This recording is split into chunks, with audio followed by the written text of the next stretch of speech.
Argentina tiene un mensaje al mundo, ¿no? Así que estamos aquí en este lugar para presentar enseguida a los protagonistas que van a recordar un poquito la historia de lo que pasó. Vamos a los invitados. Vamos al panel, que por eso están ustedes aquí, ¿no? Digo, vamos a escuchar a todos los diputados, a toda esta experiencia en este primer panel, Rolando, que tiene que ver con qué fue el debate en el Congreso. En el Congreso, la influencia de los medios de comunicación. Exactamente. Y por supuesto también un caso especial del municipio de San Miguel, municipio Provida. Así que, bueno, los voy a invitar a pasar, ¿qué les parece? Tenemos a la diputada Cornelia Schmidt del PRO en la ciudad de Buenos Aires. Jorge Enríquez, bienvenido, adelante. A Jorge, por acá.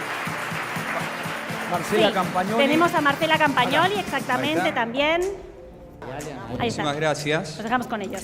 Les vamos a dar la bienvenida a los diputados y al secretario de Salud de la Municipalidad de San Miguel. Yo les quiero pedir primero que les demos un fuerte aplauso a los diputados que han tenido el coraje y la valentía de defender la postura provida en un año que ha sido de mucho compromiso para todos. Es un objetivo que realmente se ha logrado. Ha sido una victoria que se rechazara la ley de aborto en el Congreso de la Nación, a pesar de la mala noticia que tuvimos primero en la Cámara de Diputados, y queda una experiencia realmente enorme que es la de la consolidación de un movimiento provida.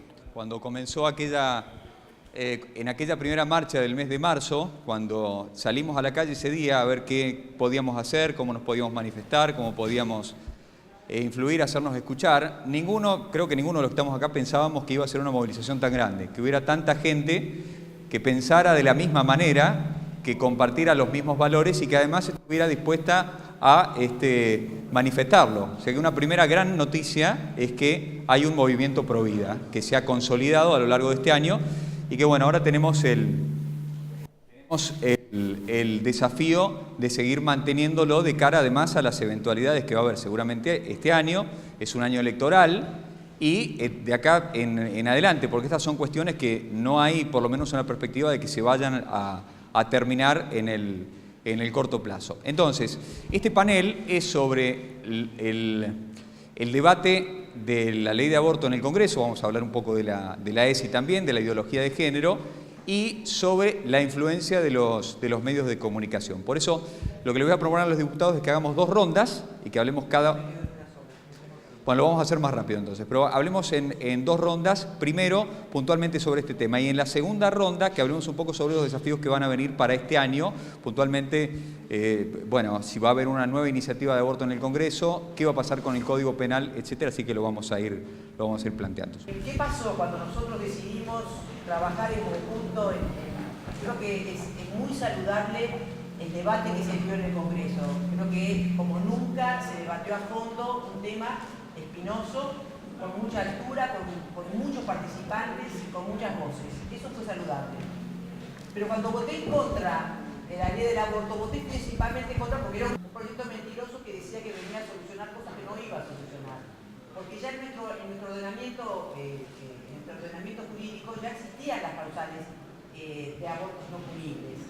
Entonces, se quería cambiar de un sistema de causales a un sistema de aborto irrestricto, que permitía inclusive después de la semana 14 avanzar en un aborto, aunque no si había temas de salud integral que la mujer afectara. Entonces, creo que es importante que pudimos demostrar que la mentira de esto, pese a que en diputados por muy poquito no pudimos dar la batalla exitosa, en el Senado se logró. Y ahí vuelvo al tema de los medios. Creo que los medios tienen que ser neutrales, no fueron neutrales. La primera etapa, si los medios se hubieran dedicado a ser neutrales y a informar lo que era el proyecto, no creo que hubiera nadie que hubiera tenido ganas de que ese proyecto hubiera salido a la luz. Pero los medios se equivocaron y tomaron partido. Y cuando tomás partido, ya la gente decía, bueno, pero este tiene un interés en que esto salga o en que esto no salga. Y creo que ese fue el error.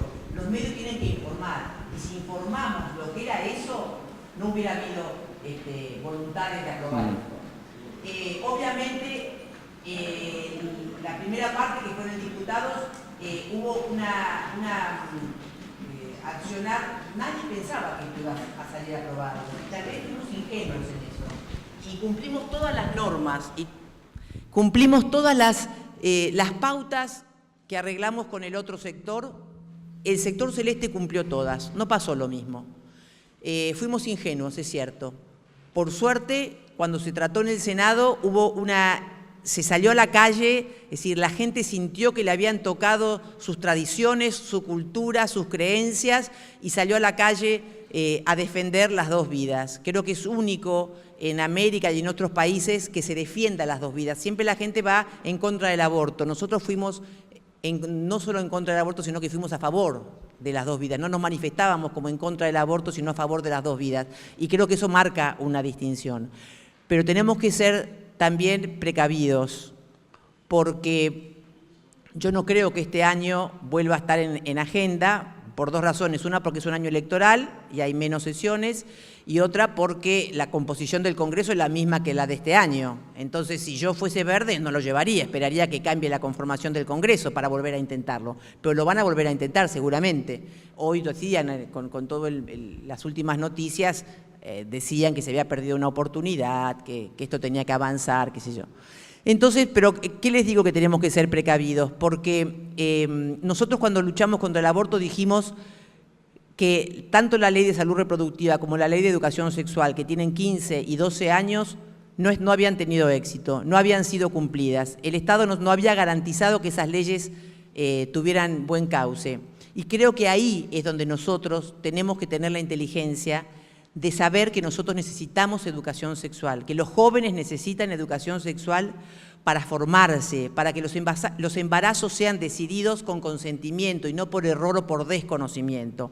¿Y por qué digo que tenemos que ser precavidos? Porque nos tiran cosas para que nosotros resaltemos y digamos, no, eso no. Entonces, ¿qué quedamos? Como los retrógrados, como los que no queremos ni ley de aborto ni ley de educación sexual. No, nosotros queremos ley de educación sexual, porque la realidad de la Argentina profunda es muy distinta a la de la del conurbano. Y acá tal vez vos podés decirle a tu hijo o informar, pero en la Argentina profunda las madres no tienen ese conocimiento para poder formar a sus hijos. Y es necesario que el Estado se ponga la camiseta y eduque científicamente, obviamente, que le dé las herramientas a nuestros jóvenes, que tienen que ser formados en el amor, pero también tienen que ser formados científicamente para conocer las consecuencias y las responsabilidades que implica un acto sexual. Acá nadie se tira a la basura como pasó en Entre Ríos. Vergonzoso lo que pasó en Entre Ríos. Y ahí estoy en comunicación con el concejal de Entre Ríos para ver que avance la causa para abandono de personas, no solamente la investigación que también corresponde de la violación de la niña, porque acá hay dos delitos y dos víctimas. La niña que fue violada y el niño que fue abandonado. Abandono de persona y violación, dos delitos para investigar.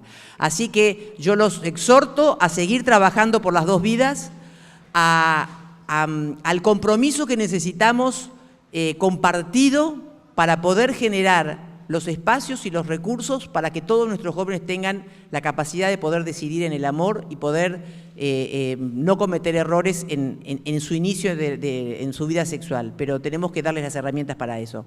Una sola pregunta antes de que te retires. Queríamos preguntarte por el tema de la educación sexual integral. Sí. Lo mencionabas justamente recién. Hay una realidad y que se está incorporando mucho el tema de la ideología de género a través de la resolución 340 del Ministerio de Educación. Entonces queríamos saber cómo ven ustedes, cómo ven vos desde tu banca, esa realidad, si hay alguna posibilidad concreta de revertir en lo inmediato, por lo menos que los contenidos de género sean retirados del dictado de ESI. La realidad es que hay una ley de identidad de género que es del año 2012, que fue votada por el Congreso y que está vigente.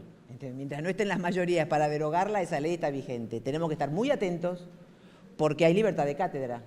Entonces yo hablé con el ministro Finocchiaro. El ministro Finocchiaro, que es celeste, que no estaba de acuerdo con el aborto, pese a que no es cristiano, y él dijo, una cosa es el respeto del otro. Cuando hay una condición hay un derecho a ser respetado. Si uno tiene la condición de ser distinto, tiene el derecho a que se lo respete. Pero una cosa es que se lo respete y otra cosa es que se lo promueva. Entonces, él dijo, yo no estoy de acuerdo con que se promuevan determinados tipos de ideología. Sí estoy de acuerdo con que se conozcan que hay distintas personas que tal vez tienen dos papás o dos mamás y que merecen ser respetados y no que se los trate como marginales. Entonces, desde ese lugar, yo concuerdo que tiene que haber una educación sexual integral, científica, con respeto por el otro. Acá la clave es el respeto por el otro. No promoción de temas vinculados a la intimidad de cada persona. ¿Esa educación sexual debería ser obligatoria o optativa? ¿Los padres podrían optar en que no se les dé educación sexual a sus hijos, por lo menos si no están de acuerdo con el enfoque? La educación es una potestad del Estado, entonces está en cabeza del Estado. Obviamente que la educación científica, lo ves en biología vos ves cómo funciona el aparato reproductor y todo. Obviamente que cada institución, y lo dice la Ley Federal de Educación, puede acomodar la currícula de acuerdo a su ideario. Entonces, vos vas a dar educación científica, vas a explicar qué es lo que pasa con un hombre y una mujer cuando se juntan, qué es lo que pasa con determinados actos sexuales. Lo que sí vas a hacer vos, si sos un colegio confesional, vas a dar las recomendaciones. Nosotros desde nuestra fe promovemos esto. Nadie te puede privar a vos, porque la Ley Federal de Educación Nacional, la que es anterior a esta, la del 2006, establece, si no me equivoco es el artículo 64, que cada comunidad puede acomodar su currícula al ideario. Por eso es que no era necesario que estuviera en la Ley de Educación Sexual, porque la Ley de Educación Sexual es una ley menor, es mayor la Ley de Educación Federal, donde sí está claro que cada comunidad puede acomodar su currícula al ideario. Entonces, yo, directora de un colegio católico, voy a dar educación científica, no soy directora, pero daría educación científica bien concreta, aclarándole bien a los chicos cuáles son las responsabilidades que tiene un acto sexual, cuáles son las consecuencias que tiene un acto sexual, pero también les diría la importancia de que el acto sexual sea hecho con amor, y qué es lo que significa amor, y cuál es el respeto que tenemos nosotros hacia el otro, nosotros en nuestra religión cristiana y católica. Pero sí creo que tiene que haber una responsabilidad del Estado en dar las herramientas de la educación sexual, porque como decía antes, sin ánimo de ser reiterativa, el interior profundo del país no es la realidad que tenemos acá en la ciudad de Buenos Aires, y la gente no está formada y necesita que el Estado le dé las herramientas para evitar los errores y para evitar embarazos no planificados y los embarazos puedan ser decididos.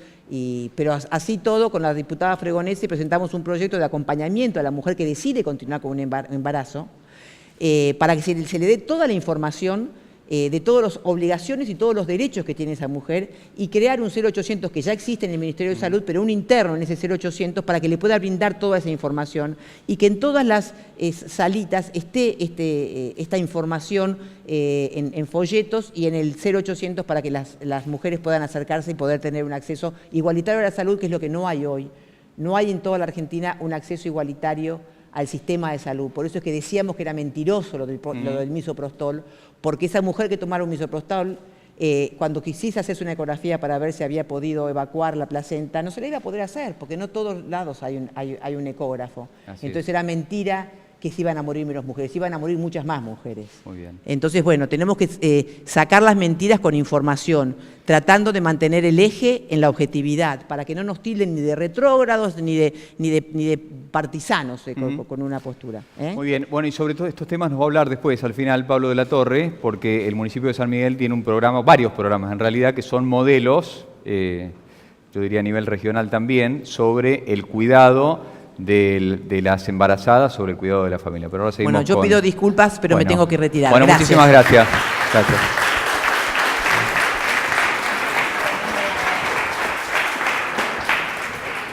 Gracias. Adiós. Bueno, Cornelia, volvemos entonces al tema del tratamiento de la ley del aborto en la Cámara de Diputados, en el Congreso, y la comunicación. Siempre es difícil para los diputados hacerse escuchar. Los diputados son muchos, entonces los ministros son menos, el presidente es uno, pero los diputados son muchos. Es difícil hacer prevalecer o hacer escuchar la propia postura. Y más si se trata de una postura provida. Entonces me gustaría que nos cuentes alguna experiencia, cómo ha sido el trámite parlamentario de esta ley, ¿no? Sí. ¿Hablo con esto? Sí. Sí, mejor con esto.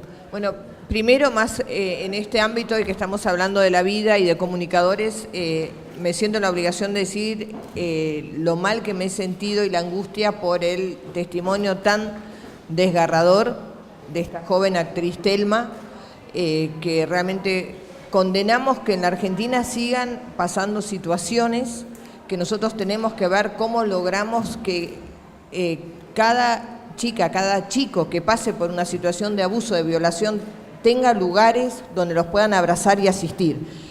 Hay una cultura, lamentablemente, que está institucionalizada, parecería ser, hay lugares quizás más, entre comillas, peligrosos que otros, pero donde hay cuestiones que al día de hoy tenemos que buscar de darle una situación de solución real y de acompañamiento. ¿Y por qué hago esto? Porque también creo que desde la legislación, cuando nosotros hablamos de defender la vida desde la concepción, que es el primer derecho humano y el más bello, y cuando luchamos contra la legalización del aborto, en general también luchamos porque sabemos que hay una situación de desequilibrio, hay una situación de abuso, de indefensión, el bebé no se puede defender, y cuando vos tenés una situación de acoso, de abuso, también tenés esa indefensión. Entonces tenemos que ver cómo podemos articular leyes que ya existen, cómo podemos abrazar a aquellos que sufren, y me di cuenta también de una cosa, cuando yo vi el colectivo de actrices que defendía a esta chica y que la acompañaba, y que fueron muchas de las que defienden la legalización del aborto y sienten el aborto como un derecho, tratar de entenderlas también. Porque creo que lo más importante es no atacar, no juzgar, y quizás muchas han pasado por situaciones muy extremas que hacen que busquen reconocer que el aborto es un derecho, y que es algo terrible. Entonces yo me pregunto cómo podemos hacer para tratar de entender y para tratar de mostrar, y ahí vamos de nuevo a la educación, de la importancia que es cuidar una vida. Comunicar el cuidado de una vida parecería ser que no suma mucho, ¿no? Creo, a mí me pasó un poco eso. Parecería ser más transgresor ir por otro lado. Entonces, creo que lo que nos hizo finalmente ganar, de alguna forma, es haber podido hacerlo en comunidad, porque gracias a Dios la mayoría entiende, y más que entiende, siente lo que es un latir de un bebé en el vientre, lo que es el valor de una vida. ¿Cómo comunicarlo? Incluso comunicarlo al mundo hoy es el gran desafío.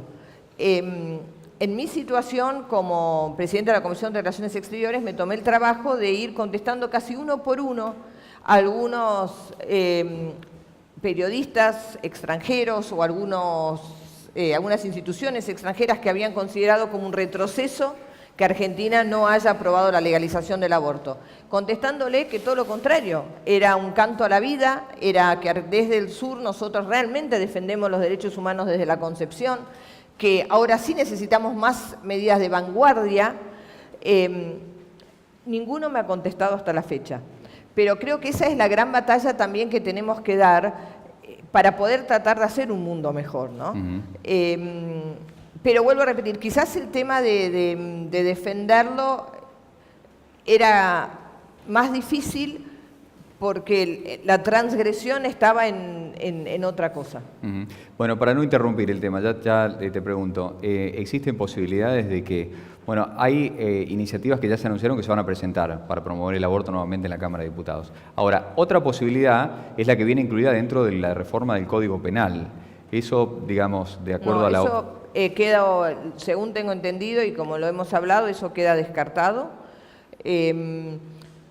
Y también hay un consenso, por lo menos en varias mujeres de Cambiemos, que de volver a tratarse el tema, la solución que hay es ir a una consulta popular no vinculante, primero porque nadie tiene realmente la potestad de definir un tema como este, así que tanto a Verdes como Celestes hemos ido por esa propuesta, si es que la llegan a proponer.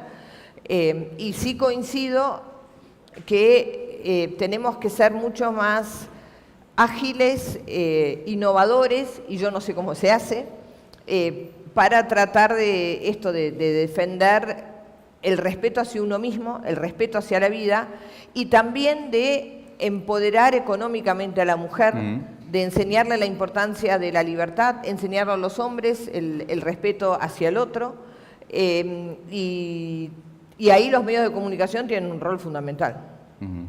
Jorge. Bueno, en primer lugar les agradezco a Rodrigo y a todo el equipo el hecho que nos hayan invitado. Me parece muy útil esto, sobre todo porque creo que, como decía recién en off, que los medios de comunicación inclinaron la cancha en un solo sentido. Cuando fue la primera marcha, para mí fue muy raro que encontrar un periodista, y me emocionó mucho cuando lo vi a un viejo amigo, periodista deportivo, Recondo, Gastón Recondo, que estaba ahí y me dijo: no sabés lo que las diatribas a las que estoy siendo sometido por estar apoyando esto.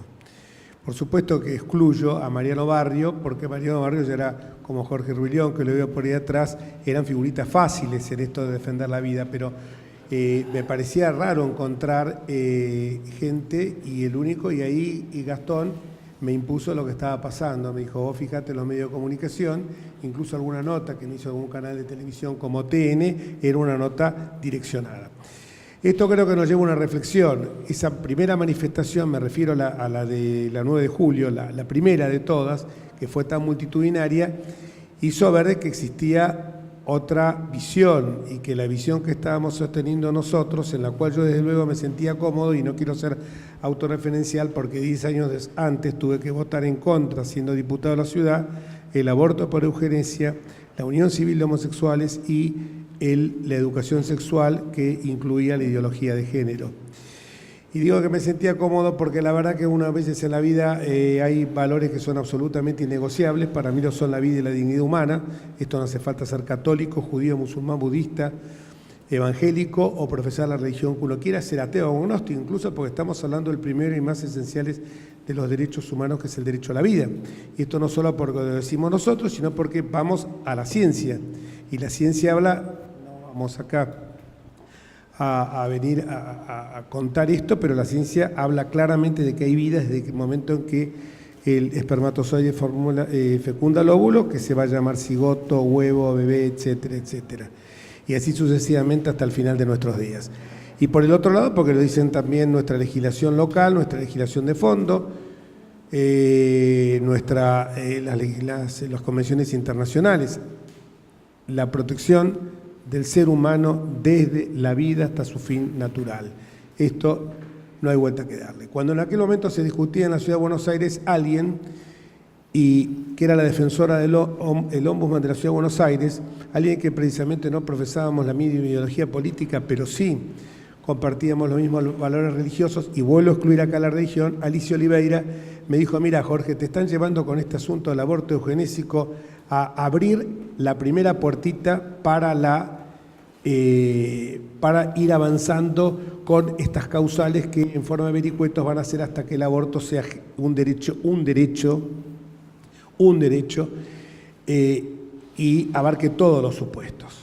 Entonces le digo: ¿pero a qué te estás refiriendo? Me dice: te voy a mandar un informe como defensora de la ciudad, alguien que pertenecía al sector de la izquierda, por eso saco acá toda connotación de estas características, donde me dijo: mira, promedio los casos de anencefalia que hay en la Ciudad de Buenos Aires son 6. 6 de promedio en los últimos 20 años. O sea que van a legislar una ley para 6 casos. Pero vos podés decir, bueno, hay derecho a una minoría, que el aborto por anencefalia, el aborto... Me dice: no, no es así.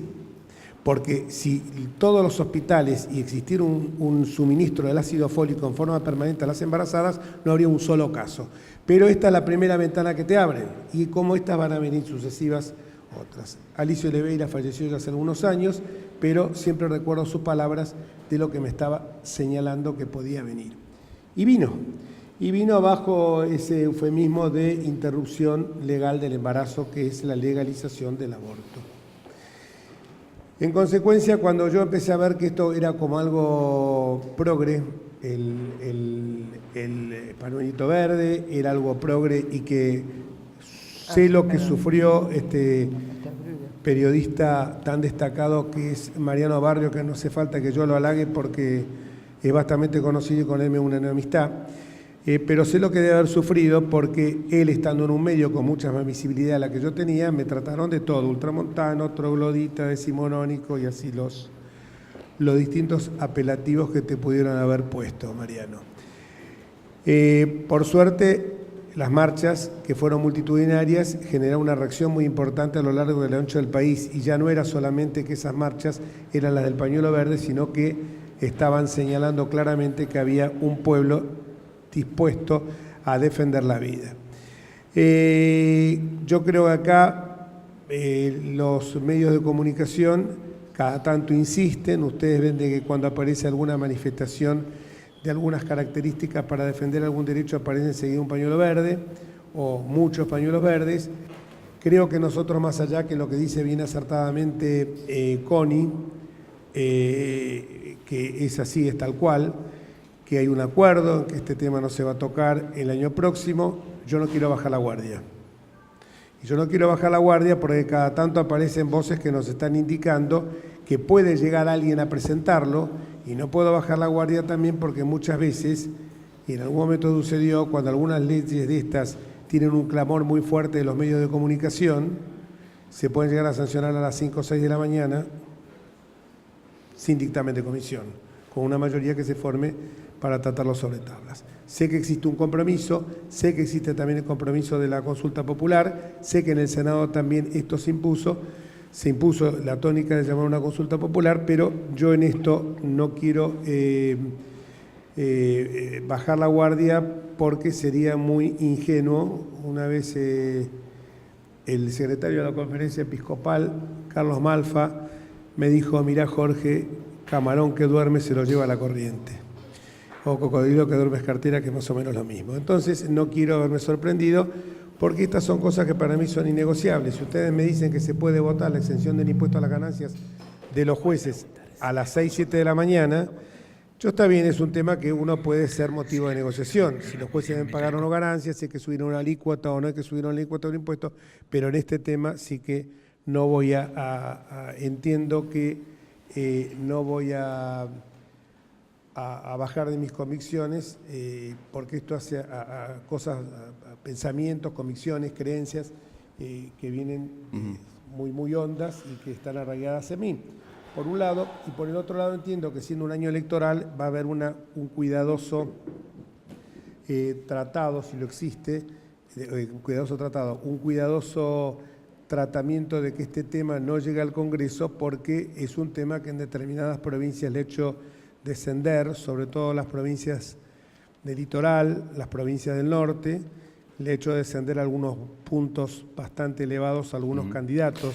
Ahora, Jorge, perdón, en el caso de que, digamos, se redoble la presión, hay una presión muy fuerte políticamente, mediáticamente, para que el tema vuelva a ser tratado de alguna manera, supongamos que eso derive en una consulta popular, estamos hablando de una hipótesis, ¿no? ¿Eso se podría plantear conjuntamente con las elecciones de octubre, las presidenciales de octubre?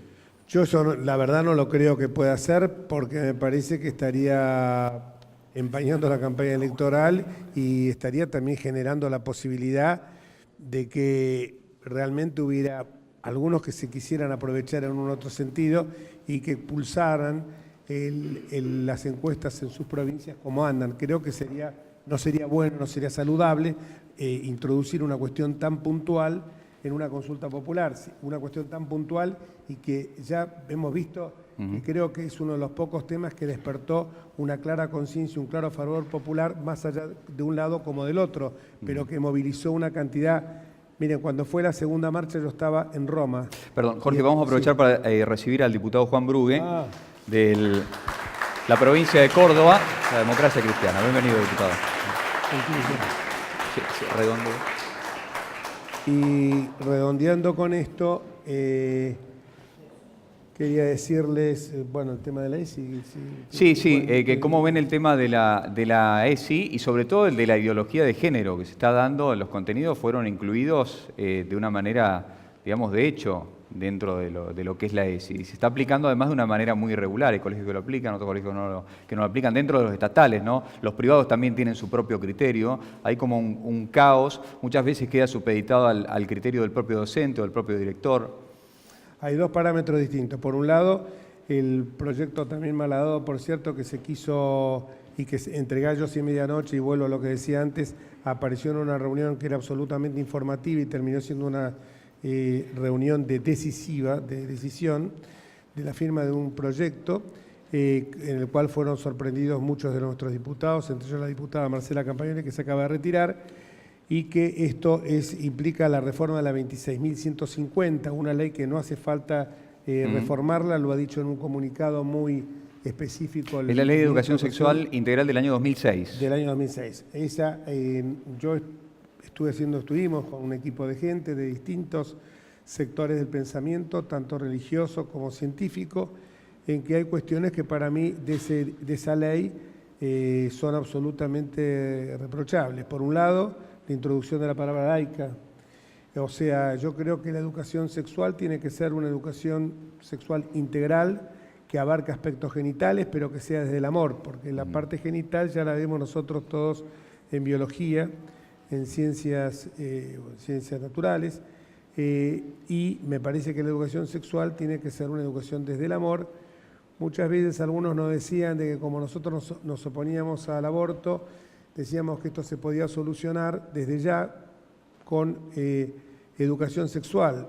Y nos decían, bueno, pero ahora no quieren educación sexual. Sí, queremos educación sexual, pero no educación sexual con ideología de género, sino que enseñe a los chicos y a las chicas a no tener embarazos no deseados.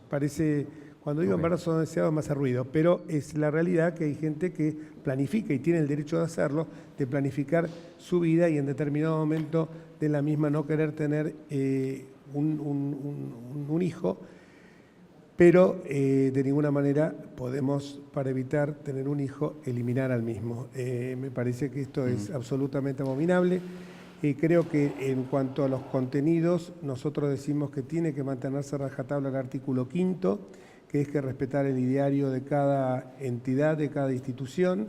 Esto lo compartimos no solo los que profesamos alguna religión, como en mi caso la católica, sino también lo comparten gente que es agnóstica o atea, que entiende que nadie les puede negar el derecho, porque también está en la Convención Internacional de los Derechos del Niño y en todos los pactos internacionales el derecho de los padres a educar a sus hijos de acuerdo a sus preferencias, entre las cuales obviamente se encuentran las preferencias religiosas. Ok, ahora vamos a ir enseguida Gracias, diputado. Vamos a ir enseguida con Pablo para que nos hable sobre la realidad del municipio de San Miguel, pero antes, para no desviar el tema, quería preguntarles por la disposición del ANMAT que aprueba la venta prácticamente libre, bajo receta archivada, del misoprostol. Es decir, así como fue una sorpresa el anuncio de la reforma del Código Penal un día después de la votación en el Senado, también lo es esta disposición del ANMAT, simplemente de carácter administrativo, ¿no? Es como una legalización de hecho del aborto.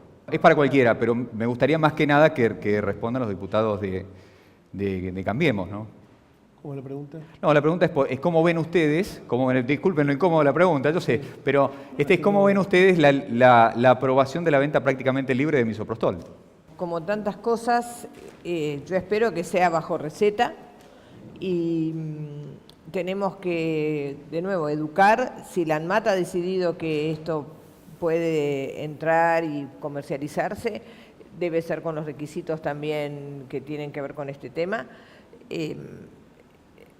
Yo creo que es mucho más profundo porque se puede llamar el medicamento X. El día de mañana va a haber el medicamento XX. Lo que tenemos que volver de nuevo es al origen, saber que no podemos desechar una vida. Entonces, tenemos que ser conscientes también, y eso es a veces cuando yo escuchaba tantos que hablaban apoyando la legalización del aborto y otros en contra. A ver, la ciencia va a desarrollar que cada vez va a ser más fácil poder abortar. Suena terrible, pero va a ser así. Por eso es tan importante educar lo que decía acá Jorge en valores, en afectos. Yo creo que va mucho más allá de un medicamento puntual o una solución puntual. Por eso creo que esto nos ha dado una gran oportunidad para volver a decir: queremos educar en valores, queremos educar en responsabilidad a nuestros chicos, contenerlos, que puedan disfrutar de un sexo responsable, pero medidas va a haber todo el tiempo y va a haber cada vez más. También podemos hablar de la píldora del día después, que no tiene el mismo efecto para todos. Entonces hay que educar, y para eso, por ejemplo, cuando hablamos de educación sexual en los colegios, también es muy importante decir que vos podés tomar la píldora del día después una vez, pero no es una cosa que la podés tomar todo el tiempo. Entonces es mucho más profundo y hay que, sí creo que yo, confiar muchísimo en cada colegio a donde uno manda a los chicos, donde haya participación de padres. Nosotros somos los que apoyamos que se respete la ideología del colegio, los cultos que hay, por eso voy a luchar el año que viene para que podamos sacar la ley que reconoce a todos los cultos como tales, porque en el fondo hace a las virtudes que tiene una sociedad. Entonces, bueno, esa es mi contestación. Okay. Muchísimas gracias, Cornelia. Igual hay otras realidades también, como por ejemplo la institucionalización de la causal salud. La provincia de Santa Fe ha hecho prácticamente un procedimiento ateniéndose al protocolo del Ministerio de Salud que pretende exportar a todo el país. Es decir, es cierto que hay iniciativas que son permanentes en ese sentido de legalizar de hecho el aborto y que lógicamente exceden a la tarea legislativa, ¿no? Sí. Simplemente es la pregunta, pero comprendemos perfectamente. No, por eso es como decís, tenés que ir todo el tiempo tapando, baches, y quizás hay que ir, mientras haces eso, trabajar sobre algo mucho más grande. Yo creo que la educación es básica. Yo creo que la educación es lo básico y la educación a todo nivel. Sí. Yo les puedo comentar, yo tengo 3 hijos ya grandes, casados, con nietos, y en una oportunidad en un colegio, alquilé a mis hijos, un colegio privado, se planteó con otros padres el tema de que podían quedar las chicas embarazadas, y 2 padres saltaron muy sueltos de cuerpo, clase alta. No estoy hablando de la Villa 31. Mira, yo solucioné el tema, le puse el diafragma en la piba, fue el ginecólogo y otra cosa. Entonces ya me desentiendo de si puede quedar una embarazada. ¿Qué educación le dio ese padre a esa chica? Entonces yo creo que en esto, lo que dice Connie es hoy se llamará misoprostol, mañana inventar otra droga. Me parece que si no, vamos al tema de una educación en valores, por eso lo emparentó Connie con la ley de libertad de cultos, que insisto, que no tenga que ver el tema religioso es importante porque muchas veces los cultos, y en esto rescatemos que los evangélicos ejercieron una presión muy fuerte, los cultos, con su educación en valores permanente, hacen de que estas situaciones se puedan llegar a conjugar. Muy bien, bueno, ahora sí vamos a dar la palabra a Pablo entonces, Pablo de la Torre, el secretario de Salud de la Municipalidad de San Miguel, y que han hecho un trabajo realmente formidable ya desde hace mucho tiempo. Se ha organizado, creo que un congreso internacional sobre políticas para favorecer a la embarazada, a la primera infancia y a la familia en general, como manera de prevenir y de ofrecer soluciones concretas y que permitan evitar el aborto. Así que te invitamos, Pablo, a que nos comentes cuáles son los programas.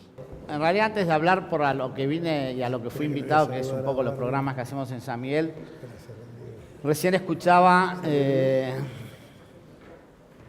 el tema de la educación sexual integral, de los anticonceptivos que repartimos en los centros de salud, etcétera, etcétera. Y cuando uno hace la historia de lo que pasó en el mundo, lo que pasó en Europa y en otros países, y en Estados Unidos, todos esos programas que supuestamente andan muy bien en esos países porque son más educados, porque los anticonceptivos son muy eficaces y la educación sexual es buena, todos esos países terminaban abortando. O sea que no es tan bueno como dicen. ¿Está bien? Esa es la primera reflexión que les quiero hacer. No es tan bueno como dicen, porque evidentemente si fueran tan buenas la educación sexual y la anticoncepción gratuita como tenemos en Argentina, no llegaríamos al tema del aborto. En países que son educados. ¿Está bien? Acá podemos poner, bueno, la Argentina tiene un 30% de pobreza, un 50% de los chicos deja la escuela, y podemos poner a pensar por qué en esos países que están dadas todas las condiciones para que esos programas funcionen, ¿por qué no funcionan y se termina legalizando el aborto? ¿Está bien? Esa es la primera reflexión que hago escuchando recién sobre otros temas. Con respecto a la educación sexual integral, Más allá que coincido con el tema de los valores y la mirada, pues en general nosotros tenemos una mirada infraumbilical sobre el tema y no supra, porque en realidad todo está acá adentro. Dos cosas quería decir. El 50% de los chicos hoy en la Argentina deja la escuela. A partir de los 10, 11 años es el primer pico, o sea que la mitad de los chicos no va a recibir la supuestamente educación sexual. O sea que tenemos un problema. Y la otra es el fracaso de la educación. Fracaso de la educación, no hablo de la educación sexual, sino, o sea, todos los años vemos que las pruebas PISA no van mejor en temas que supuestamente los profesores son buenos y saben que son matemáticas, historia, geografía, ¿no? En todos esos temas que saben, cada vez nos va peor. O sea, imagínense el fracaso de la educación sexual. ¿Está bien? Esa es la segunda reflexión que quería hacer. Con respecto a lo que hacemos en San Miguel, creo que tanto en su momento en diputados como en senadores me tocó hablar y creo que ahí fue que nos hicimos conocidos por lo que hacíamos en San Miguel. Nosotros tenemos la ventaja de trabajar en territorio y saber lo que sucede, ¿está bien? Entonces, la gente no nos cuenta a nosotros lo que pasa, sino que nosotros lamentablemente, por un lado lamentablemente vemos la realidad y por otro lado es muy bueno ver la realidad y poder trabajar sobre la realidad y no sobre las ideologías, ¿está bien? Que es lo que nos pasa habitualmente. Hay varios programas. Hace 4 años, en el 2014, Joaquín, mi hermano, que era intendente de San Miguel, me pidió que haga un estudio de cómo andaba San Miguel con los temas materno-infantiles, ¿sí? Cómo andaba eso. Entonces empecé a estudiar comedores, merenderos, madres embarazadas, madres jóvenes, madres adictas, bueno, un trabajo que me llevó 6 meses. Varias cosas surgieron de ahí. Y de ahí nacieron los programas. Uno de los programas fue, el primero de todos que desarrollamos, fue la creación de Centros de Desarrollo Infanto-Familiares. ¿Y eso por qué fue? En sala de 4, o sea, cuando los chicos tienen 4 o 5 años, empezamos a hacer estudios en las escuelas más humildes de San Miguel, en los barrios más humildes, y nos dio que hablaban 160 y 180 palabras. Y en los barrios mis hijos o colegios privados, ya los chicos hablaban entre 600 y 800 palabras. O sea, la primera intervención que hace el Estado, que es en sala de 4, ya hay 4 veces diferencia en el habla. Si ustedes vieron las últimas encuestas, más allá de que hay un 50% de pobres de 0 a 14 años, hoy en la Argentina el 50%, o sea, hubo una infantilización de la pobreza en este tiempo. El 50% de los chicos en la Argentina de 0 a 14 años es pobre. Otro gran problema, tendríamos que estar discutiendo cómo solucionamos eso y no sobre la educación sexual y la ideología de género. Y que 1 de cada 3 chicos tienen alteración en la comprensión del habla. Eso es lo que detectamos, ¿sí? Entonces dijimos, bueno, tenemos que ir antes. Evidentemente, si ya en sala de 4 ya está diferencia, tenemos que ir antes. Creamos los Centros de Desarrollo Infanto-Familiares. Trabajamos con chicos de los 45 días a los 3 años para que cuando termina los 3 años arranque al sistema formal. Después lo vamos siguiendo y la idea de esto es que estos chicos a los 18 años puedan terminar la escuela, puedan ser libres, puedan estudiar y no depender de un plan social ni depender de un empresario que después los negree, ¿está bien? Para eso nació. Nosotros quizás no vamos a estar dentro de 10 años, pero nosotros dejamos para que eso pase y generamos estos programas. Empezamos a crear los Centros de Desarrollo Infanto-Familiares. Este año estamos construyendo el 9º en el barrio de Santa Brígida. Necesitamos 12 como para cubrir la cantidad de... San Miguel tiene 6.000 partos al año, 3.000 nacen en el hospital y de eso un 20% nace con necesidades básicas insatisfechas. O sea que tenemos que cubrir una población de 1.000 chicos por año, ¿sí? Recién nacidos. Bueno, ¿qué nos pasó? Nosotros tenemos una maternidad en el Hospital de Arcade y entonces decíamos, bueno, nació Pirulo, hacemos una encuesta que va con una psicóloga perinatal y una trabajadora social y si detectamos que hay una situación de riesgo de esa familia, va al programa que se llama acompañamiento familiar o 1000 días. ¿Sí? Entonces, y ahí le decíamos, Bueno, tenés un centro de desarrollo infanto-familiar cerca de tu casa, a 2 cuadras, vos tenés acá uno a 2 cuadras. Vos tenés... ¿Qué nos pasó? No accedían ni al centro de desarrollo infanto-familiar que tenían a 2 cuadras. Y por eso dijimos, bueno, evidentemente las situaciones de algunas familias entre analfabetismo, violencia familiar, algunas veces maltrato del mismo, la falta de no tener DNI, el tema de las adicciones, hace que no se acerquen a un lugar que nosotros le estamos ofreciendo, que era 2 cuadras. Bueno, se generó el programa 1000 días o acompañamiento familiar, y esto es visitas quincenales, y trabajamos sobre el proyecto de vida de esas personas. ¿Está bien? La verdad es que CIPEC, el Centro de Implementaciones para Políticas Públicas para la Equidad y Crecimiento, no sé si lo conocen, nos estuvo evaluando, le pedimos una auditoría durante 10 meses y destacó la verdad el programa de cómo las mamás habían vuelto a la escuela, cómo habían generado un proyecto de vida, cómo los habían empezado a mandar al médico de vuelta, cosa que no estaban haciendo, o inclusive los habían vuelto a mandar a la escuela.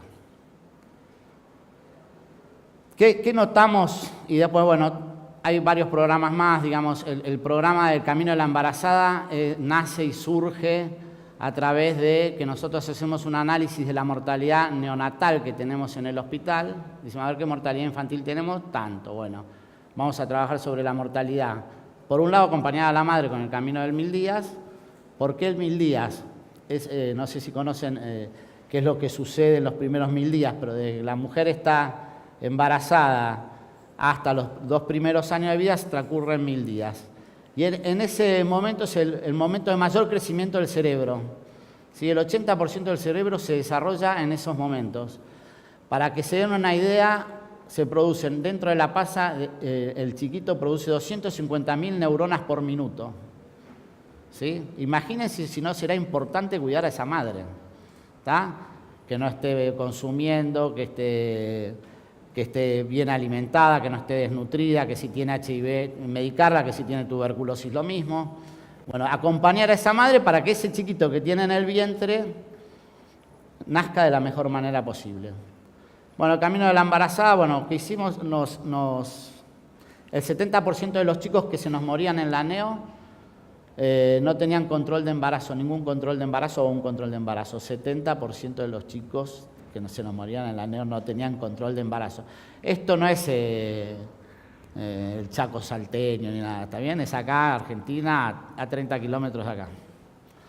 Bueno, hicimos el Camino de la Embarazada. ¿Qué es el Camino de la Embarazada? Es martes y jueves, salimos con 40 personas, casa por casa. Hola, sí, señora, ¿hay alguna chica embarazada? Empezamos a ver. Bueno, nos hemos encontrado de todo, con embarazos de 20 semanas que, tengo una duda porque el anterior sigue mamando, bueno, y nos hemos encontrado con embarazos de 20 semanas, o un cuento que hice hace poco porque me llamó la atención, que era el 4.º embarazo de una señora del barrio de Barrufaldi, y era la primera vez que accedía a una ecografía, o sea, sus otros hijos no los había conocido anteriormente, y en este caso conocía a su primer hijo antes de que nazca, ¿está bien? Bueno, eso es Camino de la Embarazada, y tenemos un montón de programas, cunas, entrega cunas con el taller de oficio que no hacemos nosotros y se las entregamos a las madres en situaciones de riesgo. Hemos logrado bajar la mortalidad infantil en 4 puntos, mucho. La media de la provincia de Buenos Aires es 9.5 por 1000, o sea, por cada 1000 nacimientos mueren 9.5, nosotros hoy lo tenemos en 7.7.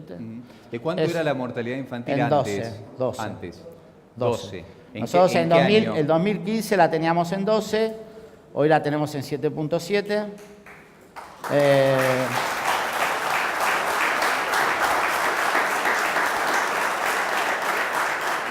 Digo, no es algo que ocurra muy seguido que se baje la mortalidad infantil así en un distrito determinado y geográficamente relativamente. Estamos por debajo de Vicente López y San Isidro, que tienen otra realidad, ¿no? Claro. Nosotros tenemos un 32% de pobres. No sé cuánto tendrá San Isidro, pero tendrá muy poco, y me imagino que Vicente López también. Que está muy relacionado el tema de lo social por el tema de los cuidados posteriores y proyectos de vida. Bueno, no sé. ¿Cuál es la respuesta de las madres que, por ejemplo, llegan a una consulta? Esto ya para ir cerrando porque tenemos que escuchar también al diputado Brugue. Pero ¿cuál es la respuesta de las madres que llegan a una consulta con la inquietud o planteándose hacer un aborto? Digo, ¿cómo responden? Bueno, nosotros ahí hace unos años creamos la Consejería Guadalupe. Este año, en realidad a principio de año, ya empezamos también a trabajar con el CAM, que es el Centro de Apoyo a la Mujer, que lo tenemos dentro del hospital. Pero con la Consejería Guadalupe, a raíz del protocolo que se inició, hicimos una consejería pro vida. Entonces los ayudamos a la situación que tenga, como a darle los recursos y los medios para que no aborte. Sí, lo que nos está pasando últimamente, estamos teniendo mucha presión para que hagamos ILE. Hay un 0800 ahí dando vuelta, o sea que hay mucha gente llamando y que dice ¿por qué no hacemos ILE? Primero porque no es legal y segundo porque no hay ninguna causa que sea ILE realmente, está bien, ya llaman directamente. Lo que produjo el debate del aborto, más allá de que fue serio y bueno, fue de alguna manera la banalización del asunto. La gente lo toma hoy como más, antes no consultaba, hoy está consultando como si fuera algo más normal.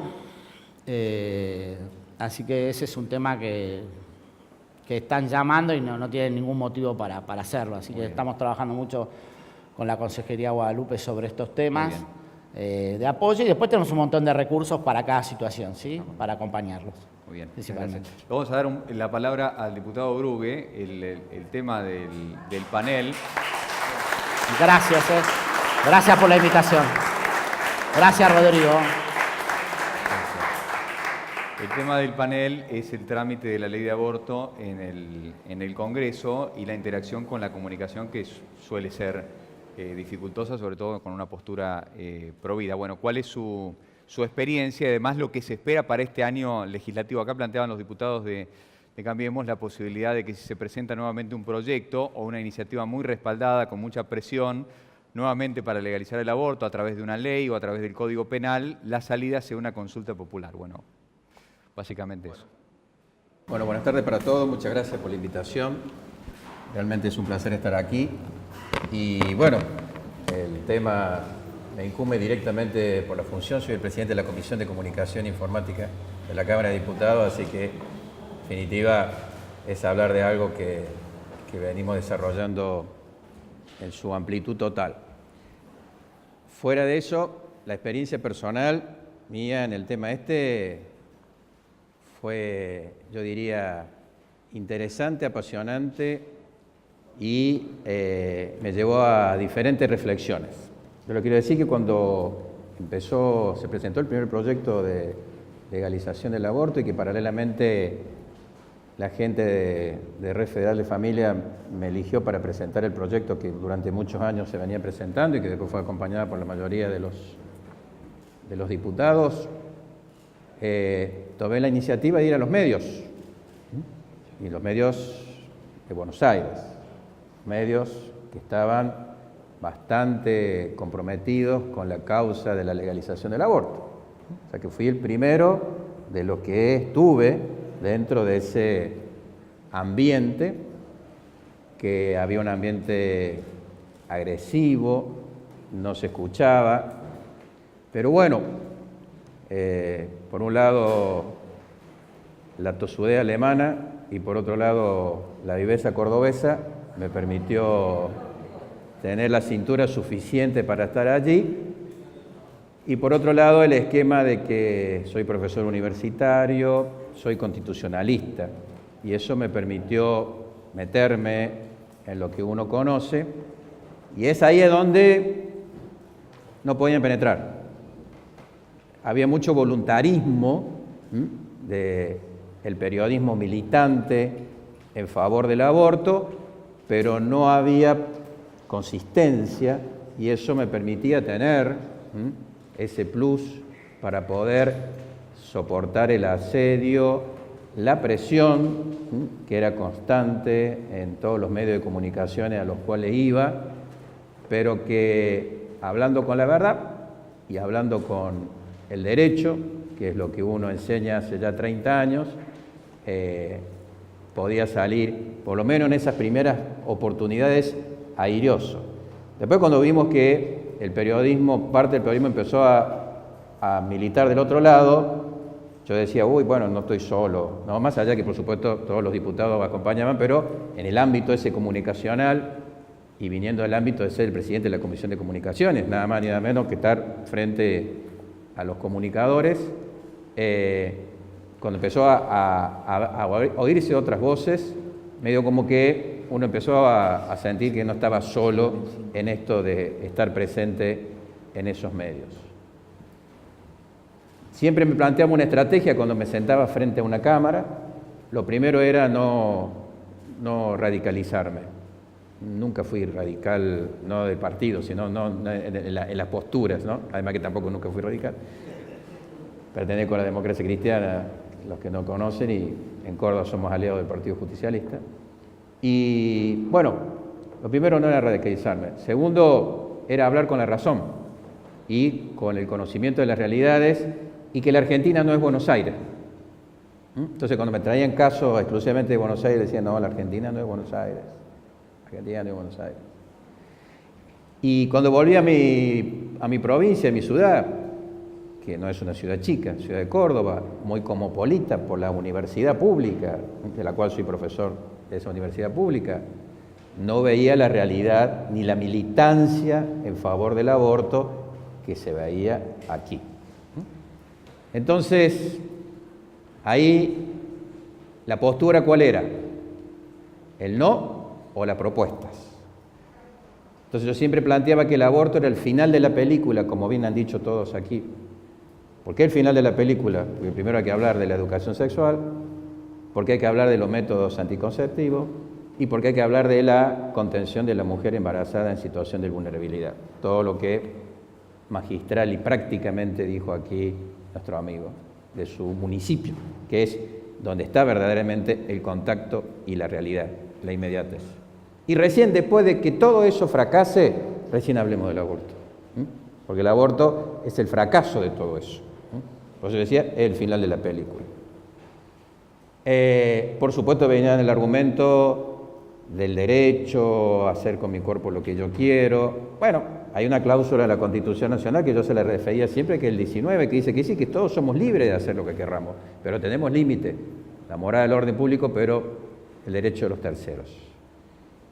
Y mientras la ciencia a mí me diga de que ese ser que está adentro, que algunos los consideran como un órgano, como la parte del cuerpo, depende de esas primeras semanas, es un ser, tiene la protección legal.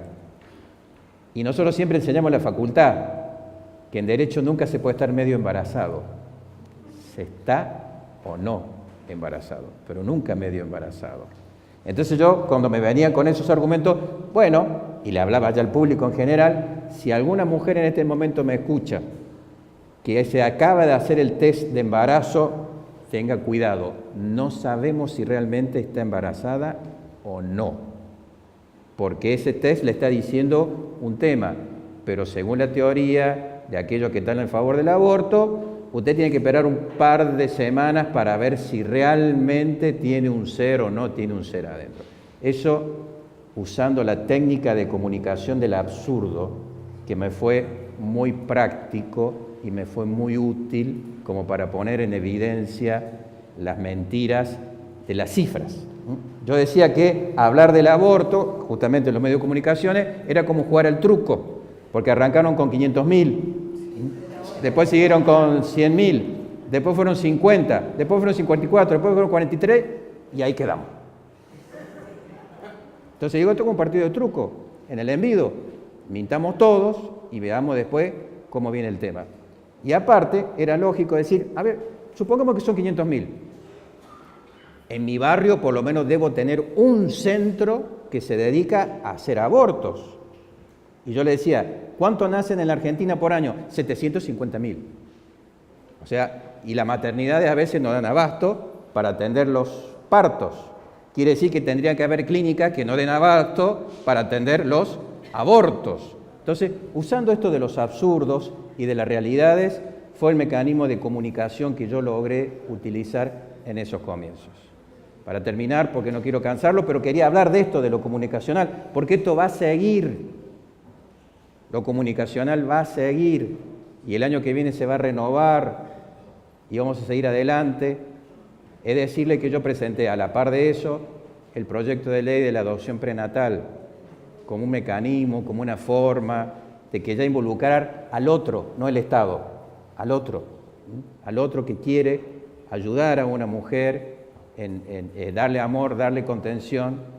Un proyecto que me parece muy interesante, que dio resultado en Perú y que en alguna época también se aplicó en Inglaterra. Y lo otro, que sí, y porque lo siento así, hablando desde el interior de la República Argentina, por haberla recorrido toda en este tema, de que hace falta una consulta popular, no tengo la menor duda, y que esa consulta popular se gana en favor de la vida. ¿Saben por qué? Porque me lo dicen jóvenes que no pertenecen ni a iglesias ni a colegios católicos, chicos normales que estudian cualquier carrera, que salen de noche, que tienen su vida nocturna y saben que me dice, tenés razón Juan, nosotros queremos opinar, pero lamentablemente las chicas del otro lado no nos permiten opinar porque están muy radicalizadas. Queremos votar, queremos hablar, queremos decir nuestra opinión. Por eso yo digo de que si queremos cambiar el paradigma de la República Argentina, que es defender la vida, que sea el mismo pueblo argentino el que decida si quiere cambiar ese paradigma y que lo lógico hubiera sido una consulta popular vinculante. Muchas gracias. Gracias. Bueno, les agradecemos a los